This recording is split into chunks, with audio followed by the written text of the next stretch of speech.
Bonjour à vous tous. Nous nous retrouvons dans la même série de conférences sur le thème « Connais-toi toi-même ». Nous avons déjà parlé des richesses infinies qui sont déposées dans l'homme et que l'homme, par lui-même, représente un petit univers, un microcosme. Et de plus en plus, l'homme va se tourner vers son intérieur où il va découvrir tout ce qui existe dans l'univers.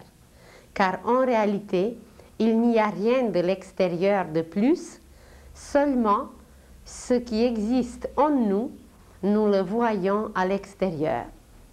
Mais jusqu'à présent, avec ses 5 sens, l'homme était complètement tourné vers l'extérieur, il était émerveillé devant le monde du dehors et il s'est oublié un peu.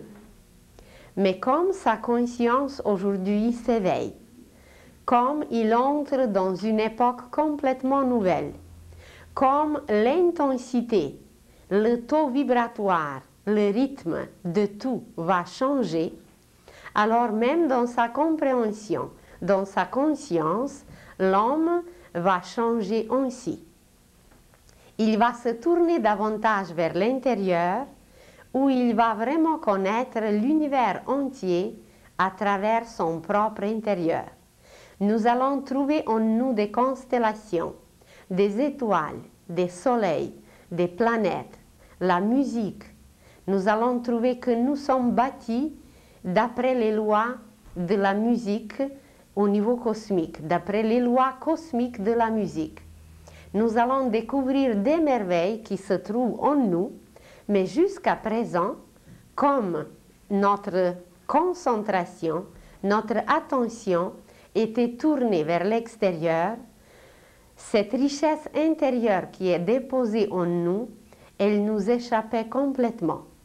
Et connais-toi toi-même, cette devise qui a été prise par Socrate depuis des millénaires, elle devient aujourd'hui de plus en plus actuelle. Nous allons jeter un coup d'œil comment ça marche, comment la vie s'enracine en nous, comment l'homme fonctionne sur la terre, comment l'âme se prépare pour descendre dans cette école, quel travail elle fait quand elle part de cette école et à travers quelles sphères et quels états l'homme passe entre deux vies. Si nous prenons une vie que nous vivons sur la terre, elle peut être comparée à une page d'un livre. Et des milliers de pages d'un livre infini, ce sont nos vies. Nous prenons par exemple un arbre qui a aussi ses feuilles. Et quand nous prenons une feuille d'un arbre, eh bien c'est une petite partie de sa vie. Mais imaginons qu'un arbre peut vivre des centaines d'années. Et combien de feuilles, combien de pages il avait pendant ces centaines d'années. Pourquoi ça ne serait pas la même chose pour l'homme? Pourquoi une vie ne serait juste une feuille d'un livre infini, d'un livre de l'âme, d'un livre qui est d'ailleurs gardé dans les archives très précieusement, dans les archives cosmiques, où bientôt nous aurons même l'accès. Et quand nous aurons l'accès dans ces archives, nous serons bien étonnés de retrouver toutes les pages de notre livre, de les regarder en premier peut-être avec la curiosité, ce qu'on dit aujourd'hui, de voir les vies passées. Quand vous voulez faire une étude sur un sujet quelconque, vous vous dirigez vers une bibliothèque ou vers les archives. Mais même dans un pays sur cette planète, il y a des archives où tout le monde n'a pas l'accès. Mais quand vous possédez la clé, quand vous avez la permission d'aller analyser, consulter les documents dans certaines archives, et il y a d'ailleurs les archives où presque personne n'a l'accès. Alors c'est pareil au niveau universel, au niveau cosmique, il y a aussi des archives qui peuvent être visités par tout le monde. Il y a même nous pendant nos rêves, pendant la nuit, on peut les visiter. Il y a d'autres archives où il y a très peu de personnes qui ont l'accès et il y a encore d'autres archives qui sont gardées très précieusement et seulement à un certain moment, on a l'accès à ces documents précieux. Alors, si nous regardons la vie d'un homme sur la terre, on pourra la comparer avec une page quand même précieuse d'un livre. Et cette page nous raconte, elle nous montre ce que nous vivons. Mais ce qui est raconté au début de la page, quelquefois en arrivant à la fin, on ne se souvient même pas qu'est-ce qui était au début. Comme nous ne nous souvenons pas de notre enfance, de tout ce qui s'est passé auparavant, et en arrivant à une autre ligne, à un autre endroit, eh bien, ça nous échappe. Ça, c'est un aspect, c'est d'un côté, si nous regardons comment la vie est présentée. C'est la vie d'un homme sur la terre en général. Mais même à travers la vie d'un homme, nous avons trouvé des moments très intenses, nous allons trouver des moments moins intenses et nous allons trouver les moments qui sont très très bas par leur taux vibratoire, par leur vitalité, par tout ce qu'on peut exprimer. L'on passe par des crises, par des moments très durs. Alors l'intensité de vie peut changer. Nous parlons toujours d'un homme qui est bien conscient, qui est bien vivant. Et si nous comparons par exemple un homme qui est éveillé avec un homme qui est endormi, évidemment que le taux vibratoire est complètement différent, surtout pour sa conscience. Sa conscience d'ailleurs n'est pas au même endroit, elle n'est pas attachée à la même sphère, elle ne s'exprime pas par les mêmes moyens, etc. Mais dès qu'un homme se réveille, alors il devient conscient, pareil qu'auparavant, et toutes ces vibrations, toutes ces émanations ont changé et le champ vibratoire qui l'entoure est imprégné des choses complètement différentes. Maintenant, si nous prenons un homme qui est éveillé avec quelqu'un, si nous le comparons avec quelqu'un qui est dans un sommeil léthargique, là, nous serons d'accord qu'encore l'intensité de la vie qui s'exprime par un homme éveillé et qui s'exprime par un homme qui est dans l'état de ce sommeil léthargique, cette intensité de vie est complètement différente. Maintenant, on peut comparer à l'infini. On peut prendre un enfant et le comparer avec un homme de l'âge mûr, un génie, où il est en pleine créativité, où il exprime pleinement toutes ses capacités, toutes ses facultés. Alors c'est absolument incomparable comment cette conscience, cette créativité, ce taux vibratoire d'un enfant est tout à fait dans une autre fréquence, tandis que la créativité d'un génie, d'un homme mûr qui est en train de manifester pleinement sa capacité vitale, alors ça va être complètement différent. Et même si on compare non seulement un bébé avec un homme mûr, si nous comparons deux hommes d'un âge mûr, mais un homme brut, un homme dont la conscience est complètement endormie, un homme qui est complètement centré sur soi-même, un homme qui n'a jamais sorti des désirs personnels, si nous le comparons avec un saint, si nous le comparons avec un génie, avec un inventeur, avec un grand homme pacifiste qui travaille au niveau planétaire, au niveau mondial. L'intensité de la vie, de la conscience, exprimée par ces deux hommes, cette intensité sera complètement différente. Et ainsi, nous pourrons aller à l'infini comment la vie se manifeste différemment. Vous prenez le printemps et vous regardez la nature, comment elle est dans un élan, dans une croissance. On ne peut rien empêcher, tout pousse, tout croît, tout se manifeste, tout commence à fleurir.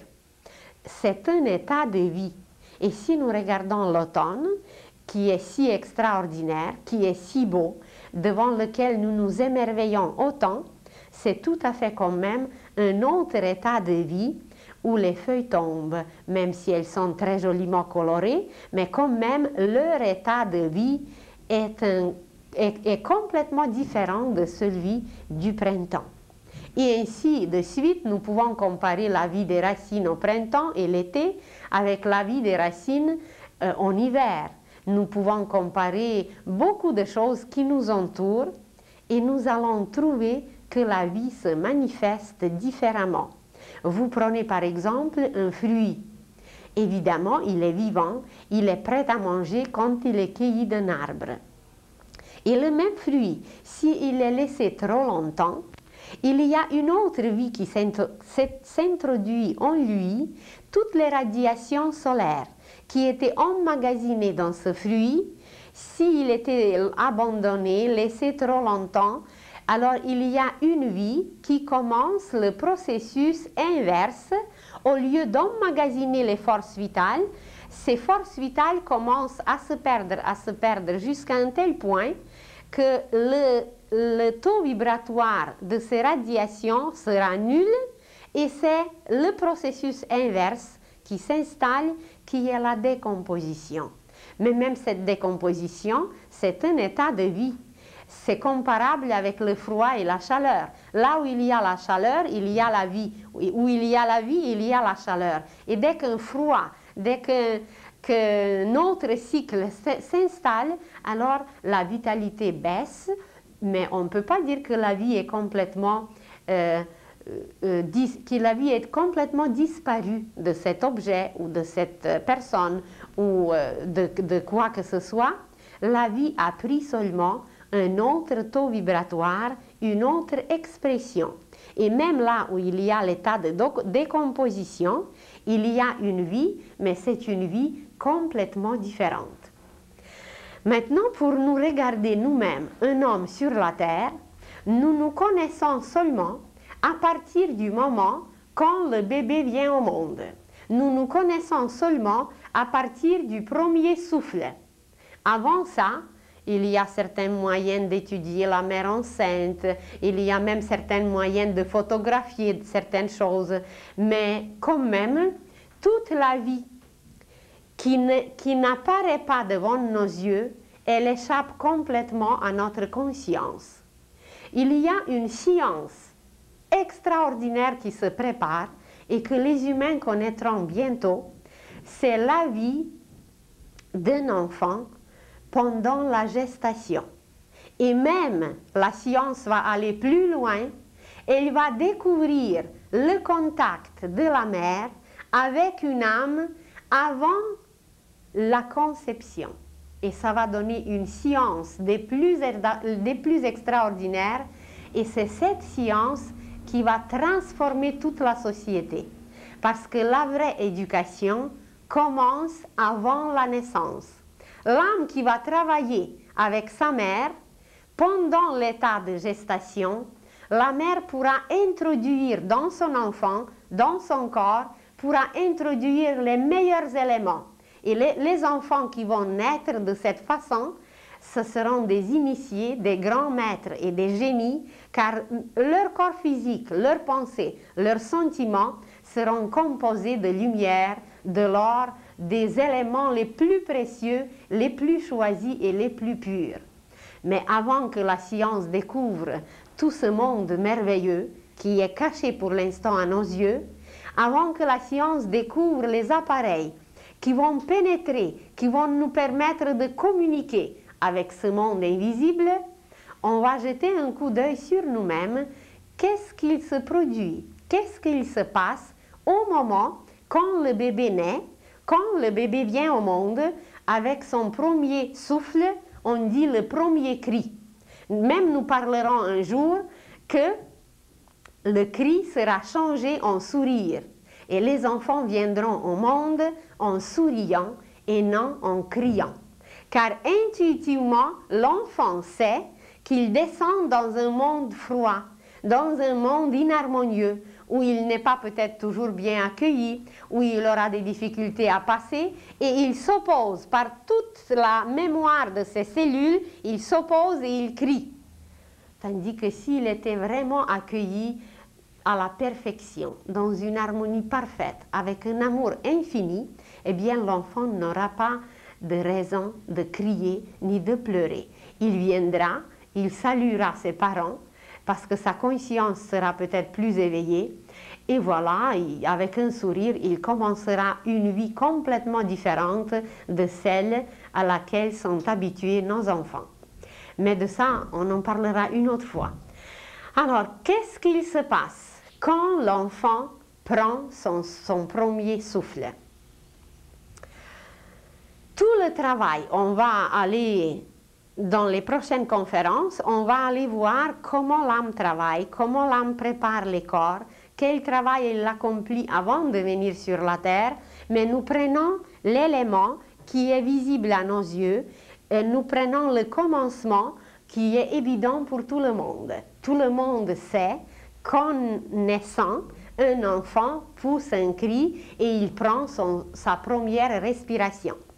Alors, au moment de cette première respiration, tous les astres, toutes les étoiles, toutes les constellations, toutes les planètes commencent à agir sur l'enfant. Et c'était tout un plan architectural que l'âme a préparé à travers les courants de ces corps célestes. Ce plan architectural est mis en marche à travers la première respiration du bébé. C'est là que sa carte du ciel, dont les astrologues nous parlent, c'est là que sa carte du ciel commence. Mais qu'est-ce qui se produit au niveau physique? Comment se fait-il qu'auparavant, comment ça se passait auparavant, et pourquoi c'est seulement maintenant qu'il commence à respirer et qu'il commence à fonctionner? C'est qu'il se produit quelque chose qui n'existait pas auparavant. Nous avons déjà parlé de l'âme. Nous avons dit que l'âme, c'est une extension de l'esprit, que l'esprit lui-même ne peut pas toucher la matière car la matière peut brûler sous cette lumière extrêmement puissante. Et il se fait une extension, comme nos mains, comme nous avons des extensions, où il rabaisse ses vibrations et à travers cette extension, il peut toucher l'âme, il peut toucher la matière, le corps. Et cette extension est appelée l'âme. Et c'est à travers l'âme qu'il dirige, qu'il régit la matière. Et l'âme, comme elle est une extension, à gauche, elle touche l'esprit et à droite, elle touche la matière. Ou le contraire, selon comment on se place. Et voilà, au moment de la naissance, au moment où le bébé pousse son premier cri, où le bébé prend sa première respiration, l'âme, comme une lumière blanche, comme un fluide blanc, pénètre son corps physique. Mais ce n'est pas tout. Quand l'âme a pénétré le corps physique, au moment même de la naissance, elle amène avec elle un fil.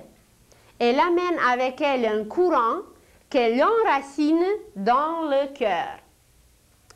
Et ce courant qui est enraciné dans le cœur, vous voyez ici un petit cœur dans lequel est enraciné un courant. Le cœur est en rouge, ceux qui ont la télévision en couleur, le cœur est en rouge et dans le cœur est enraciné un courant qui s'appelle le courant de vie. Et ce courant de vie monte ensuite à travers la tête et il s'en va dans l'univers. Alors l'âme amène en même temps dans notre organisme un courant qui est un courant de vie. Peut-être la prochaine fois, nous parlerons davantage de ce courant, comment il est propulsé, comment il est dirigé vers un être humain qui est en formation, qui est en gestation. Et alors, ce courant de vie s'enracine et jusqu'à ce que ce courant reste dans le cœur, même si on passe par un accident, même si on voulait se noyer, même si on voulait faire un suicide, si ce courant n'est pas déraciné, rien ne peut nous arriver parce que la vie va continuer à battre, la vie va continuer à se manifester à travers nous. Alors au niveau vital, au niveau des battements du cœur, au niveau de la vie aussi cosmique, parce que c'est la vie cosmique qui est introduite dans le corps, notre cœur bat, notre cœur est en fonction, notre cœur est en manifestation, mais c'est en réalité l'âme qui est derrière tout ça, c'est elle qui est celle qui alimente, celle qui nourrit de vie notre corps. Et voilà, ce courant de vie, il doit rester présent constamment jusqu'à ce que le corps doit être en fonctionnement, jusqu'à ce que c'était prévu par l'âme. Même si la personne reste pendant des mois et des mois dans le coma, même si la personne reste mutilée, même si la personne reste paralysée, mais dès que ce courant est encore enraciné dans le cœur, la personne est sur la terre, il y a certaines fonctions qui s'accomplissent dans son organisme et son âme régit, dirige encore son corps. Alors, ce que nous appelons sur la terre la vie, je vous ai dit qu'il y a des taux et des taux vibratoires de la vie. Il y a une vie créative, il y a une vie stagnante. Vous prenez juste l'eau, vous prenez un courant d'eau. Vous avez la mer, vous avez un amas d'eau incroyable où il y a toute une vie. Vous prenez un torrent. Vous prenez un torrent où il y a la vie avec une rapidité invraisemblable. Vous prenez une eau stagnante. Et dans cette eau stagnante, il y a aussi une vie. Elle est très au ralenti, mais elle est là. Vous prenez la vase. La vase, c'est aussi un degré de vie, mais c'est un degré de vie qui étouffe, qui noie. Alors, les degrés de vie sont très différents. Mais ce que nous appelons la vie d'un homme, elle est portée par l'âme à travers ce courant qui est enraciné dans le cœur. Et jusqu'à ce que ce courant reste dans notre cœur, il n'y a rien à faire. On peut passer par 19 opérations et la personne va survivre parce que ce courant de la vie n'était pas déraciné du cœur. Et il est apporté par l'âme avec la première respiration où elle insuffle en nous cette vie qui, par les battements du cœur, commence à se manifester sur la terre. Vous allez dire, oui, mais même avant la naissance, on peut percevoir les battements du cœur d'un enfant. C'est très vrai, mais ces battements sont mis en mouvement par la mère et non par l'enfant. Alors c'est à travers la mère que pendant la gestation, l'âme propulse la vie, l'âme agit et l'enfant devient indépendant seulement quand l'âme s'installe en lui, indépendant à un certain degré, parce que nous savons très bien comment les enfants, surtout les enfants humains, sont dépendants de leurs parents. Chez les animaux, chez les mammifères, chez les oiseaux, chez les autres, immédiatement, il est prêt à partir, il est prêt à marcher, à sauter, tandis qu'un enfant humain est le plus dépourvu, et on en parlera une autre fois pourquoi, c'est justement parce que son âme se manifeste graduellement petit à petit, tandis qu'un bébé animal est dirigé par l'âme de l'extérieur. Et quand il est dirigé de l'extérieur, ce processus de diriger un corps est beaucoup plus rapide. C'est comme si nous prenons une marionnette et on peut la manipuler immédiatement. Tandis que l'âme qui est dans ce scaphandre humain, elle n'arrive pas à se manifester immédiatement et ça prend des mois et des mois juste pour nous faire marcher. Alors, le premier courant qui nous fait marcher sur la terre, qui nous fait nous mouvoir, qui propulse, qui contient la vie même en nous et qui s'installe à la naissance avec le premier souffle, c'est le courant de la vie. Mais ce n'est pas le seul courant. Pour fonctionner sur la terre, nous avons besoin d'autres courants. Et nous les avons d'ailleurs. Et ces autres courants Un de ces courants, c'est le courant qui nous relie à la conscience. Et il s'appelle le courant de la conscience. Seulement, la différence c'est que le courant de la vie, si nous voulons être bien en vie, sa présence est indispensable et constante. Tandis que le courant de la conscience, qui est enraciné dans le cerveau, le courant de la conscience qui est enraciné dans le cerveau, le courant de conscience au cerveau, en violet, ce courant de la conscience s'installe dans l'être humain très graduellement et se détache aussi très graduellement. À la vieillesse, on dit d'un homme qu'il n'est plus là. On dit qu'il est retourné dans l'âge enfantin. C'est un peu vrai, parce que le courant de sa conscience se détache graduellement et il perd la mémoire et il perd la fonction directe, correcte, normale de plusieurs centres de son cerveau et ça produit des transformations dans tout son corps. Alors, le deuxième courant qui est en nous, qui est indispensable aussi pour le fonctionnement normal de l'âme, il faut l'avoir, ce courant, mais il y a certains corps qui peuvent fonctionner même sans ce courant. Par exemple, ce qui est nommé aujourd'hui les maladies mentales. Dans les maladies mentales, le fonctionnement de ce courant est dérangé. Il y a des degrés aussi à travers lesquels s'exprime le degré de ce dérangement. Ça peut être dérangé un peu, ça peut être dérangé un peu plus et un peu plus.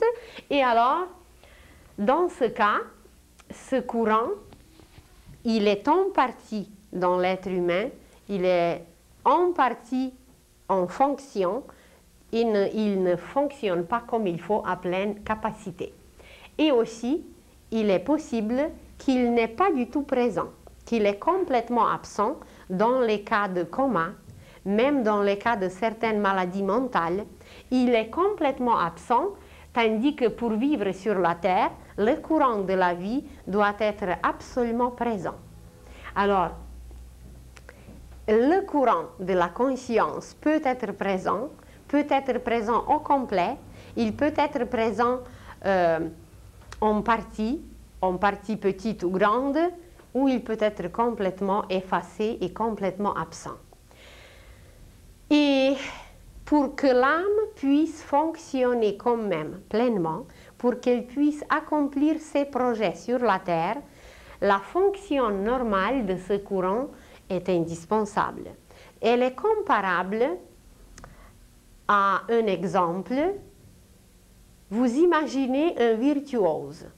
Un virtuose, un musicien extraordinaire qui est prêt à accomplir les œuvres les plus magnifiques. Et à travers ce courant, il doit jouer sur son violon. Alors, le courant, le cerveau, même le corps au complet, c'est son instrument, c'est son violon. Mais même si c'est le meilleur virtuose au monde, ce virtuose, c'est notre âme. Même si elle est la plus extraordinaire, elle a des connaissances infinies de l'univers entier. Si le violon n'a pas de cordes et des cordes, nous allons voir en tout 4 courants ici. Donc, nous sommes un violon pour l'âme. Et s'il y a une corde qui manque, eh bien, le virtuose ne pourra pas s'exprimer pleinement. Vous allez dire, c'est pas tout à fait vrai, parce que Paganini a donné son concert avec une seule corde. Eh bien, c'est très vrai. C'est qu'il y a des Paganini aussi sur la Terre, où il y a juste le courant de la vie qui fonctionne et tous les autres courants ne fonctionnent pas. Mais les résultats de cette musique ne sont pas fameux. Évidemment, l'âme essaye de jouer un peu sur cette seule corde, mais c'est une personne où la conscience n'est pas présente, c'est une personne où il y a un autre arrêt d'un lien avec d'autres courants et où il y a quelque chose d'autre qui ne fonctionne pas. Alors, nous représentons un violon pour l'âme et pour qu'elle puisse se manifester pleinement, la fonction normale et pleine est nécessaire pour elle, pour qu'elle puisse réaliser ses projets. Alors le deuxième courant qui s'installe aussi dans l'homme à la naissance, mais il ne s'installe jamais en pleine capacité, pleinement. C'est comme si vous imaginez un courant où vous branchez un appareil. Et ce courant, imaginez qu'il y a un petit adapteur qui va constamment augmenter la fréquence. Alors 210, ça va aller jusqu'à 5000, jusqu'à 10 000 et même plus. Et c'est de cette façon que ce courant agit. À la naissance, personne ne sait si ce bébé sera un génie ou un criminel. Mais si le courant de la conscience est puissant, si ce courant de la conscience lie la personne à la plus haute fréquence du courant universel, et ça va être un génie le plus extraordinaire et il va laisser des œuvres et des œuvres pour des siècles et des siècles, tandis qu'une autre personne qui est restée branchée à 110 toute sa vie, bien, elle a repassé quelques petites affaires, elle a vu quelque chose, mais les résultats sont vraiment presque nuls ou très peu visibles. Alors c'est à travers de ce courant que l'âme réalise ses œuvres. Et plus il est rapide, plus il est intense, plus il est présent, plus il est d'une haute fréquence, plus l'homme est visible, plus l'homme est extraordinaire, plus l'homme est génial, saint et tout ce qu'on veut. Donc le deuxième courant, il est un courant extraordinaire et il se trouve dans le cerveau. Et à la fin de la vie, ce courant, ce n'est pas une obligation. On va arriver à utiliser ce courant pendant des centaines d'années. Pendant des centaines d'années, l'homme va devenir tellement créatif, tellement génial, qu'il va utiliser ce courant de la conscience constamment et il ne sera jamais fatigué, il ne sera jamais épuisé, car il va nous lier à une électricité cosmique, à une fréquence créatrice d'une telle façon qu'on pourra créer même si on a 1000 ans, même si on a plus, comme Mathusalem avait, pourquoi pas nous? Et au lieu qu'il rabaisse à partir de 49 ans, on va l'augmenter parce qu'à 49 ans, nous passons par l'épanouissement.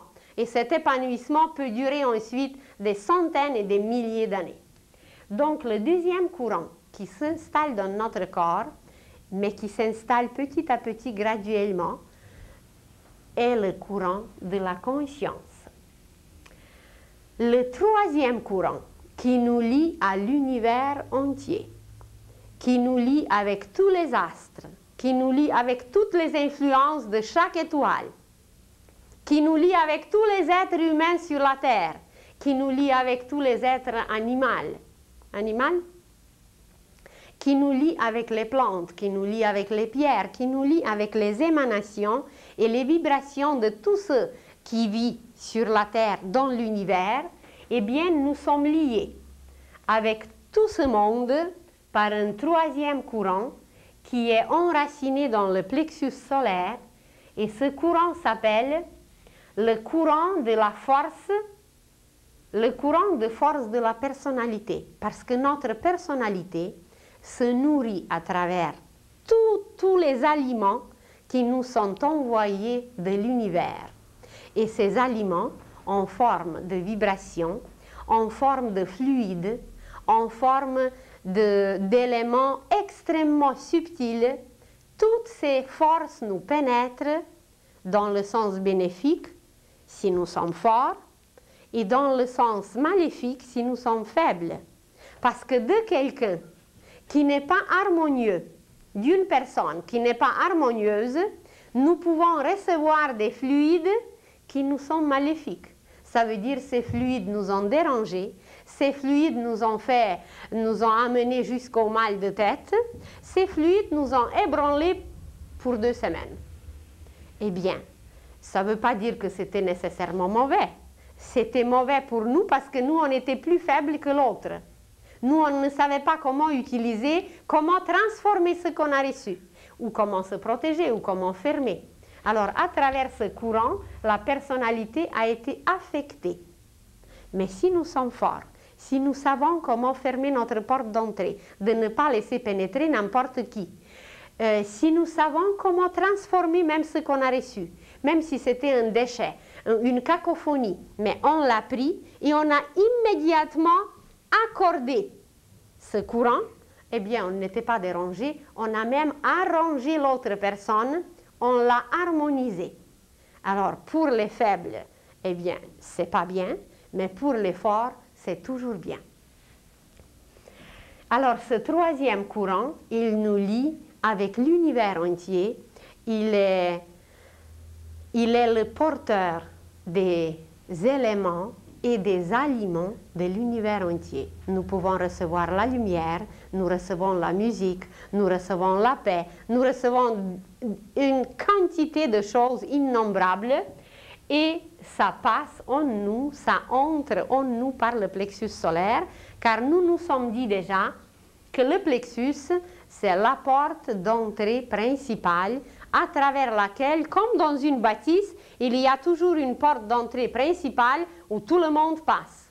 Alors c'est un peu pareil, c'est à travers cette porte d'entrée, cette porte principale, que tout le monde passe, que tous les éléments, aliments, influences, fluides entrent ou s'arrêtent, selon comment on sait travailler. Et le quatrième courant que nous recevons à travers la Terre. La Terre, c'est une mère.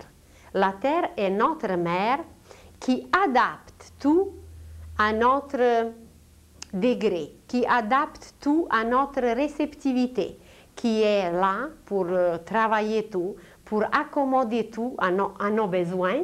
Et alors nous recevons à travers la Terre un courant extrêmement nutritif, un courant tout simplement d'énergie universelle qui est comme une synthèse, qui est comme un résultat, mais ces courants, cette synthèse a été transformée, accommodée, filtrée par la Terre. Et c'est de la Terre que nous recevons une alimentation très très substantielle, très bonne, et nous parlerons un jour du centre de la Terre qui s'appelle Agartha. Nous parlerons d'un peuple extraordinaire qui vit au centre de la Terre. Nous parlerons du soleil qui existe au centre de la Terre. Et c'est par ce centre de la Terre que les vérités, que la lumière telle que nous avons besoin, en forme de vérité, c'est à travers ce courant que nous recevons. Évidemment, toutes nos cellules sont pénétrées par ce courant et ce courant est enraciné dans la rate. Ce courant est enraciné dans la rate et on dit par exemple que le rire dilate la rate. C'est très bien parce qu'il y a toute une magie qui s'accomplit en nous à travers le rire. Nous allons parler un jour du rire, de la magie du rire. C'est un moyen le plus extraordinaire d'entretenir par exemple la santé et l'ordre. Alors, à travers le rire, c'est très vrai que les cellules sont dilatées et quand les cellules, la rate, les cellules sont dilatées, ce courant de l'énergie universelle que nous recevons à travers la Terre, ces courants nous pénètrent et nous nourrissent très facilement. Si vous connaissez les radiesthésistes, si vous connaissez ceux qui étudient les couches terrestres, ils vous ont sûrement parlé de ces courants. Par exemple, pour trouver un puits, il y a des spécialistes qui infailliblement vont trouver un puits exactement là où il est. Tandis que d'autres peuvent aller et creuser partout et ils ne trouveront pas un puits. Ça veut dire que par leur plexus, par leur intuition, ils ne sont pas en contact, en bon contact avec ce courant parce qu'il faut savoir le capter. Et quand vous dites que quelque chose est raté, eh bien c'est lié aussi à la rate et c'est lié aussi à ce courant de l'énergie universelle. Ça veut dire qu'on a manqué ce courant, qu'on ne s'est pas nourri, qu'on n'a pas bien utilisé ce courant et évidemment c'est raté. Il y a maintenant des opérations où on enlève la rate, etc. Alors, dans l'avenir, il ne faudrait jamais enlever la rate.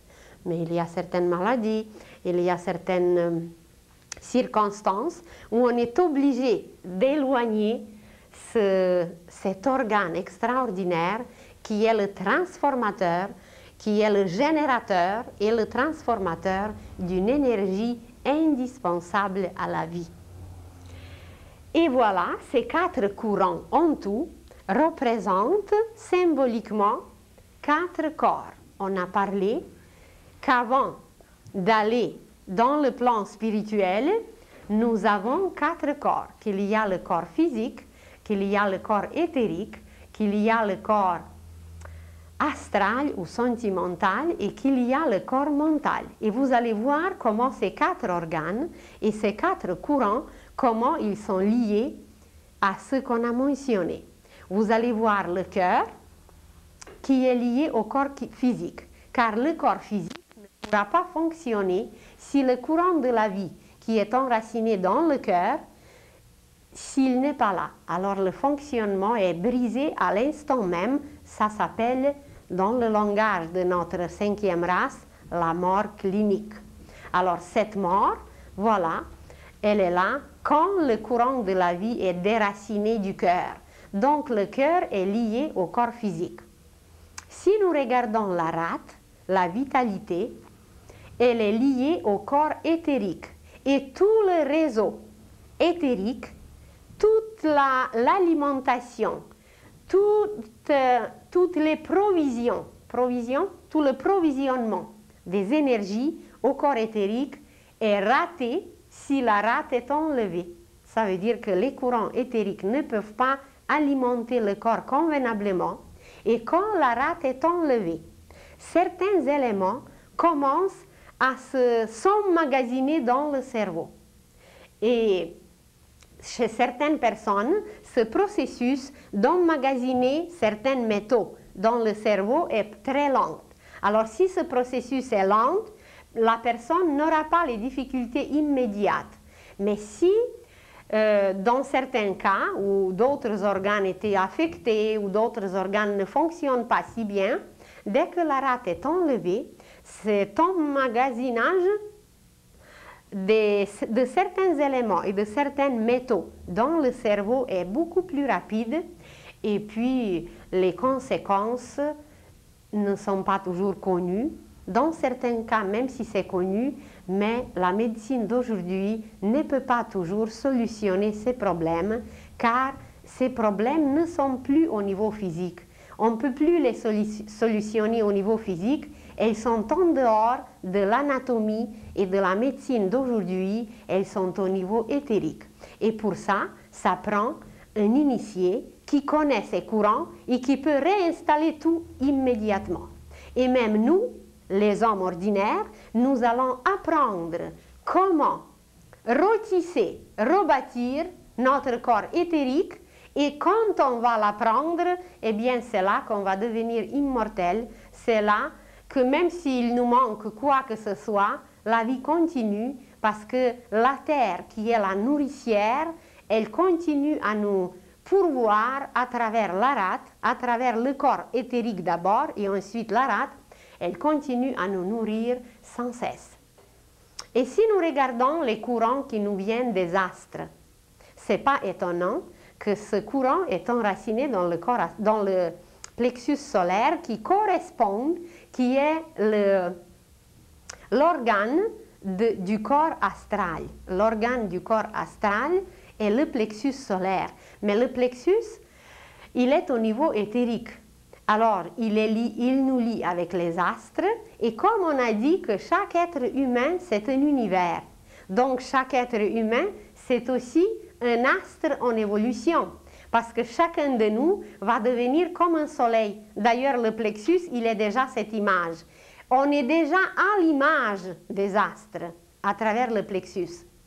Et pour certains qui aiment les parenthèses, alors entre les parenthèses, c'est qu'au niveau physique, le plexus solaire a une correspondance, ou le corps astral si vous voulez, le corps astral est lié au niveau physique au foie.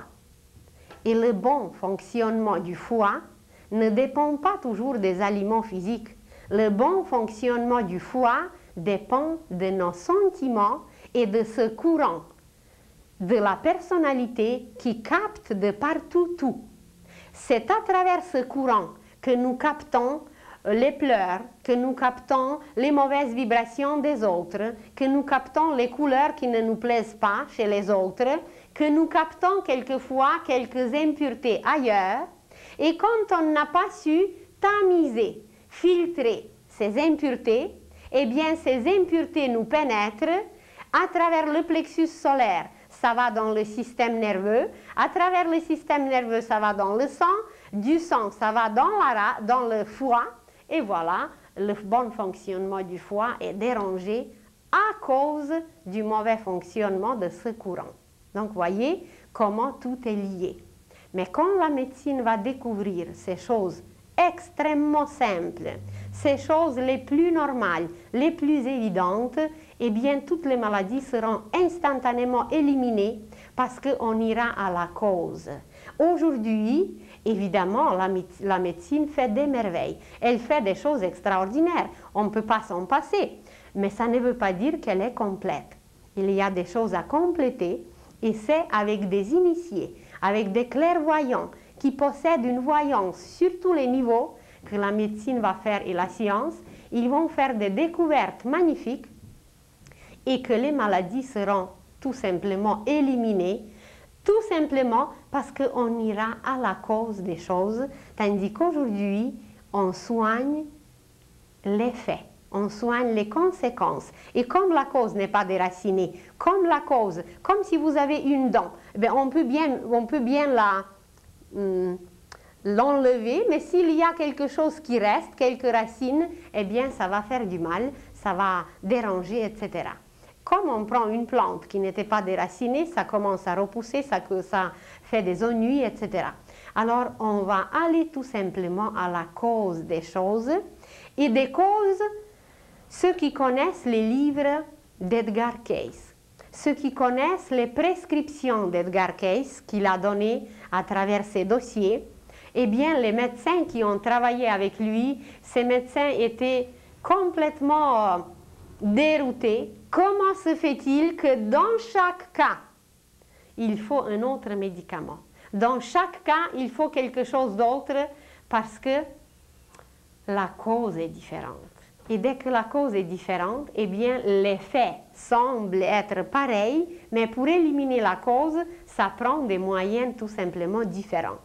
Et le quatrième corps qui est lié à ce courant qu'on a mentionné, le courant de la conscience, c'est le courant de la conscience qui est enraciné dans le cerveau et le cerveau correspond au corps mental. Et de cette façon, nous avons les 4 courants qui sont liés aux 4 corps, aux 4 organes. Et vous voyez très bien que les 2 premiers courants qu'on a mentionnés, qui sont les plus indispensables, le courant de la vie et le courant de la conscience, il y a un qui est en bas et il y a l'autre qui est en haut. Ça veut dire qu'ils forment les extrémités. Parce que ce sont 2 courants qui sont appelés principaux. Ce sont 2 courants principaux et ils se sont placés aux extrémités ici. C'est le corps physique et le corps mental. Parce que c'est le corps mental qui est le directeur et c'est le corps physique qui est l'exécuteur. C'est le corps physique qui doit exécuter ce que le corps mental, le capitaine, dit. Et le corps astral avec le corps éthérique, ce sont 2 courants secondaires. Donc, ce n'est pas 2 courants principaux et ils se trouvent au milieu. Et vous allez voir sur une autre illustration que ces 2 courants, quand nous allons parler bientôt comment la nature humaine est faite, nous allons parler que nous avons une nature humaine et une nature divine. Et notre nature humaine est présentée par le courant de la personnalité et le courant de la vie universelle qu'on reçoit à travers la Terre. Et deux courants principaux sont présentés par le courant de la vie et le courant de la conscience. En bas, vous voyez la personnalité, c'est la rate et le plexus solaire, et le cœur avec le cerveau, avec deux courants principaux, forment notre nature divine, notre individualité, qui est régie par l'âme et par l'esprit, tandis que la personnalité, c'est toutes nos pensées humaines, c'est tous nos sentiments humains et c'est toutes nos actions humaines, complètement humaines, attachées à notre personnalité, à nos désirs personnels. Alors, à travers ces quatre courants, voyez, est présentée déjà cette composition humaine extraordinaire qui est d'un côté spirituel, divine, et de l'autre côté matériel, physique et personnel. Et c'est à travers ces quatre courants que l'âme, qui est un virtuose, qui est une maîtresse extraordinaire, qui est une princesse, c'est elle qui nous dirige, c'est elle qui joue sur ces quatre cordes, et dès qu'une de ces cordes est désaccordée, dès qu'une de ces cordes est en dissonance, il y a quelque chose dans notre organisme qui ne marche pas. Dès qu'il y a une seule corde qui n'est pas en règle, qui ne fonctionne pas comme il faut, comme sur un violon, et même nous parlerons une autre fois du violon, et vous allez voir que ce violon nous lie justement avec quatre principes à travers lesquels l'âme travaille. Alors, c'est quoi ces quatre courants? Ces quatre courants, ces quatre cordes de notre violon, du violon de l'âme, et l'âme joue sur nous. L'âme a besoin de s'exprimer. Et c'est pour ça que jadis, les initiés disaient un esprit saint dans un corps saint. Je ne sais pas si c'est exact, mais en Russie, on le disait de cette façon. C'est comme ça. Un esprit saint, ça veut dire le fonctionnement parfait qui amène une parfaite santé, qui amène une expression parfaite de l'âme à travers le corps, à travers un corps saint, qui est une sorte d'instrument de musique pour l'âme, mais qui est indispensable pour que l'âme puisse s'exprimer sur la terre, dans cette école où elle est envoyée pour éveiller sa conscience. Alors, nous allons continuer prochainement sur un autre sujet, comment ça se passe quand l'âme retire le courant de la vie. On ne va pas s'arrêter trop sur d'autres courants, on va un peu mentionner le courant de la conscience, mais nous allons surtout parler comment l'âme retire ce courant de la vie et comment ça se passe au moment qui est appelé sur la terre la mort. Dans le langage initiatique, la mort n'existe pas. La mort est appelée libération. Libération, l'âme se libère de son scaphandre et puis elle continue avec la conscience le travail sur d'autres plans.